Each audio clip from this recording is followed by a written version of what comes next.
Good morning to all of you. GST scope of supply के बारे में आज डिस्कस करेंगे।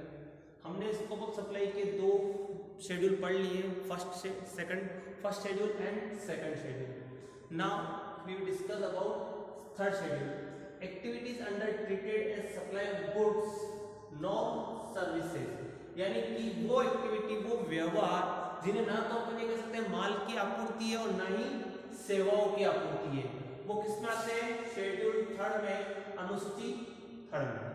ठीक है, यानी कि कह सकते हैं कि उनको अपन ये नहीं, वो जो सर्विसेज, वो जो तुमने सर्विस दी है वो तुम्हारी सप्लाई ऑफ सर्विसेज नहीं है, उसके अगेंस्ट में कुछ ना कुछ मिल रहा है, वो तुम सर्विस नहीं दे रहे हो, उसको सर्विस नहीं मान सकते। जैसे कि फर्स्ट एग्जांपल होता है सर्विसेज एज एन एम्प्लॉय, यानी कि तुम किसी के यहाँ कर्मचारी बनकर, एम्प्लॉय बनकर काम कर रहे हो, तो वो तुम सर्विस नहीं दे रहे हो, तुम वहां पर क्या कर रहे हो? जॉब कर रहे हो, राइट है। तो यहाँ पर तुम्हारी सर्विस, यानी कि हम ये नहीं कह सकते कि ये तुम्हारी क्या है? सप्लाई ऑफ सर्विसेज, क्योंकि यहाँ पर रिलेशनशिप क्या आ रहा है? एम्प्लॉय एंड एम्प्लॉयर का रिलेशनशिप, एम्प्लॉयमेंट का रिलेशनशिप है। तो यहाँ पर इस कंडीशन में इससे हम ये नहीं कह सकते कि ये सप्लाई ऑफ सर्विसेज है, ये तुम्हारी क्या है? एक तरह से जॉब है। यहाँ पर तुम्हें क्या मिल रहा है? इससे तुम्हें क्या मिल रहा है? सैलरी मिल रही है। तो यहाँ पर प्रोफेशनल नहीं है तुम्हारी ये, ओके। तो यहाँ पर क्या हो गया? तुम्हारी एम्प्लॉय एंड एम्प्लॉयर का रिलेशनशिप जहां पर आ जाता है, वहां पर अगर तुम सर्विस दे रहे हो तो वो तुम्हारी सप्लाई ऑफ सर्विसेज नहीं कहलाएगी, ओके। थर्ड बात करते हैं, सेकंड तुम्हारा टॉपिक है सर्विसेज ऑफ कोर्ट, यानी कि अगर कोई पर्सन न्यायालय या अभिकरण द्वारा सेवाएं दी गई है, कोर्ट के द्वारा कोर्ट को सेवाएं कर रहा है, कोई पर्सन कोर्ट को सेवाएं कर रहा है, तो वहां पर कानूनी कार्रवाई करने के लिए वो सेवाएं दे रहा है, तो वहां पर उसकी वो क्या है? सर्विसेज ऑफ कोर्ट, यानी कि वो क्या हो गई? सप्लाई ऑफ सर्विसेज में काउंट नहीं होगी, ओके। यानी कि किसी कानून के तहत स्थापित किसी न्यायालय या अभिकरण द्वारा सेवाएं दी जा रही है, कोई सर्विसेज दे रहा है, तो वो तुम्हारी सप्लाई ऑफ सर्विसेज नहीं है, वो क्या उसका काम है जो उसे करना है, ओके। अगली बात करते हैं सर्विसेज एज मेंबर। अब थर्ड पॉइंट में तीन कंडीशन है। पहला हो गया services as member of certain bodies, यानी कि एक कुछ निकायों के सदस्यों के द्वारा सेवा, यानी कि तुम्हारी हो सकती municipal party, parliament, state legislation, panchayat, municipal party या फिर लोकल बॉडीज, ये इन सब के सदस्य जो कि वहां पर सर्विसेज दे रहे हैं, जो वहां पर बैठे हैं कर्मचारी, वो तुम्हारे क्या हो गए? उनकी भी जो सर्विसेज है वो सप्लाई ऑफ सर्विसेज में काउंट नहीं होगी, क्योंकि उनकी क्या है? वहां पर जॉब है, वो क्या कर रहे हैं कि गवर्नमेंट के एम्प्लॉय है, इसलिए वो वर्क कर रहे हैं वहां पे, तो वहां पर क्या हो गया? उन्हें सप्लाई ऑफ सर्विसेज में ऐड नहीं किया जाएगा। जो तुम्हारे लोकल अथॉरिटी या फिर किसी सर्टेन बॉडीज में जो भी कोई निकाय है, जो पार्लियामेंट है या तुम्हारी क्या होती है लोकसभा, विधानसभा, इसके सदस्य है, तो वो सब क्या हो गए? तुम्हारे सप्लाई ऑफ सर्विसेज में काउंट नहीं होंगे, ओके। सेकंड क्या है? Services according to provisions of constitution, यानी कि संविधान के प्रावधान के अनुसार अगर तुम सेवाएं दे रहे हो तो वो भी तुम्हारी सेवाएं क्या हो गई? सप्लाई ऑफ सर्विसेज में नहीं आएगी। जो तुम संविधान के प्रावधान, यानी कि संविधान के अकॉर्डिंग लिखा हुआ है कि वहां पर जैसे कि मैं कहूँ कि पार्लियामेंट के जो तुम्हारे क्या कहते हैं सांसद होते हैं, विधायक होते हैं, वो जाते हैं वहां पे, वहां पर वो सर्विसेज दे रहे हैं, तो उनका वो क्या हो गया? ये प्रोविजंस है कॉन्स्टिट्यूशन में कि वहां पर तुमको सर्विसेज देनी है, तो इस कंडीशन में उनकी सर्विसेज को अपन क्या मानेंगे?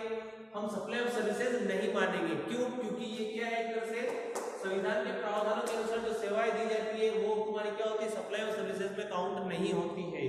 थर्ड क्या है? Services as chairman of certain bodies, यानी कि नगर पालिका अध्यक्ष, नगर परिषद अध्यक्ष हो या फिर कोई भी हो, वो सब अगर सेवाएं दे रहे हैं तो उनकी भी सर्विसेज को अपन ये नहीं मानेंगे कि सप्लाई ऑफ सर्विसेज है, ओके। ऐसा में पहला क्या हो गया?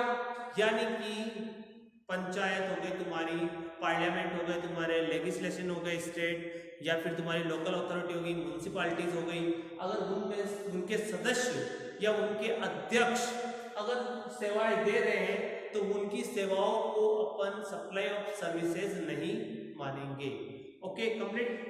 अब थर्ड बात करते हैं फर्नल, बर्नियल और मॉर्चुरी सर्विस, यानी कि दाह संस्कार हो या फिर तुम्हारी दफनाने की क्रिया हो या मुर्दा ग्रह की सेवाएं, यानी कोई पर्सन दाह संस्कार के वहां पर अवेलेबल है, वहां पर वो सर्विसेज दे रहा है, तो इस कंडीशन में उसकी सर्विसेज को अपना सप्लाई ऑफ सर्विसेज नहीं मानेंगे। या फिर किसी कोई पर्सन दफनाने में अगर किसी वहां पर सर्विसेज दे रहा है शमशान घाट में, तो वहां पर भी उसको क्या होगी, वो सप्लाई ऑफ सर्विसेज में नहीं आएगी। या फिर मोर्चुरी मुर्दा घर है, वहां पर अगर बॉडी को रखना, डेड बॉडी को रखना उठाना, या फिर वहां पर अगर वो सर्विसेज दे रहा है, तो इस कंडीशन में भी उसकी सर्विसेज क्या होगी, सप्लाई ऑफ सर्विसेज में काउंट नहीं होगी। क्यों? क्योंकि ये क्या हो गया, तुम्हारी शेड्यूल 3 के अकॉर्डिंग छूट है इससे, ठीक है, डिडक्शन से।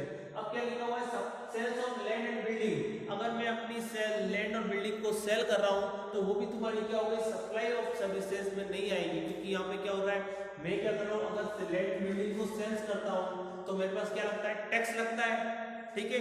तो वो टैक्स क्या हो गया तुम्हारी, इसीलिए उस टैक्स के कारण यहाँ पर क्या हो रहा है, तुम्हारी सप्लाई ऑफ सर्विसेज में काउंट नहीं हो रहा है।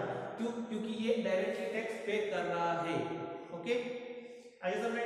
अगला क्या है, actionable claims other than lottery, betting and gambling, यानी कि लॉटरी, बेटिंग और गैम्बलिंग के अलावा अगर कोई तुम्हें ऐसा कोई प्रॉफिट हो जाए तो वो तुम्हारी क्या होगी, सप्लाई ऑफ सर्विसेज में काउंट नहीं होगी।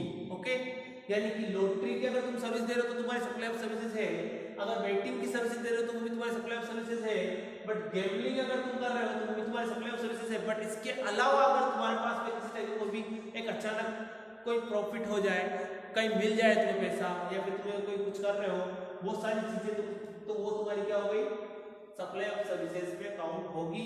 ये तीनों काउंट नहीं होंगे, या तो क्या हो गया, लॉटरी, शॉर्ट या जुए, इन तीनों की अगर तुम सर्विसेज दे रहे हो, इन तीनों में तुम सर्विसेज दे रहे हो तो वो तुम्हारी क्या हो गई, सप्लाई ऑफ सर्विसेज काउंट नहीं होगी।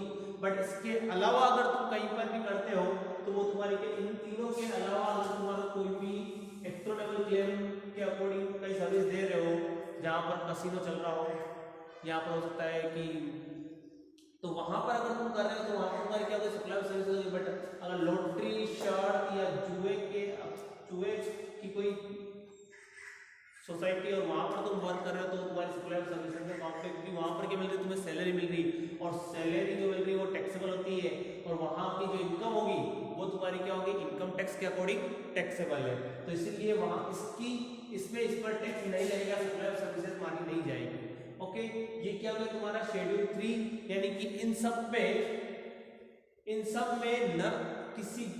सब में जो भी ये जो कंडीशंस है, इनमें न तो इन कंडीशंस में न तो सप्लाई ऑफ सर्विसेज काउंट होगी, न सप्लाई ऑफ गुड्स काउंट होगी। ये सब क्या है, तुम्हारी सप्लाई ऑफ सर्विसेज और सप्लाई ऑफ गुड्स का पार्ट नहीं है। Okay, thank you. अब नेक्स्ट हम बात करेंगे, तुम्हारा अगला जो टॉपिक लेंगे वो लेंगे कंपोजिट एंड मिक्स सप्लाई क्या होती है, इसी फर्स्ट यूनिट का ये तुम्हारा। Okay, thank you.